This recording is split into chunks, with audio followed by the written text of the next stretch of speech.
Hinamon ni Representative Albi Benitez si DPWH Secretary Manuel Bonoan na mag-leave of absence muna habang sinisiyasat ang mga umano'y palpak o guni-guning flood control project. Ang tugon dito ng kalihim, alamin sa pagtutok ni Nico Wahe. Kitang-kita ko na maraming proyekto para sa flood control ay palpak at gumuho. At yung iba, guni-guni lang.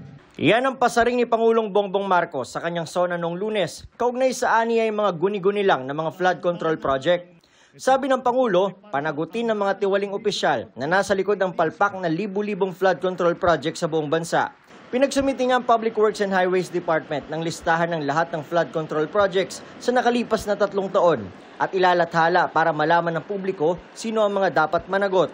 Palpak daw ang mga ito, kasunod ng naging epekto ng nagdaang bagyong Krising, Dante, mga Tabagat.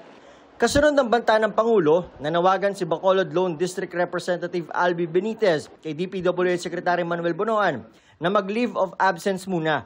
Bilang delikadesa raw para mapanatili ang integridad ng gagawing investigasyon.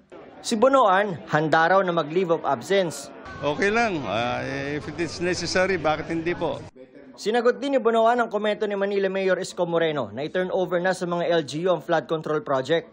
If they have the resources, bakit hindi? I think talaga naman dapat tulong-tulong lang po ng local government.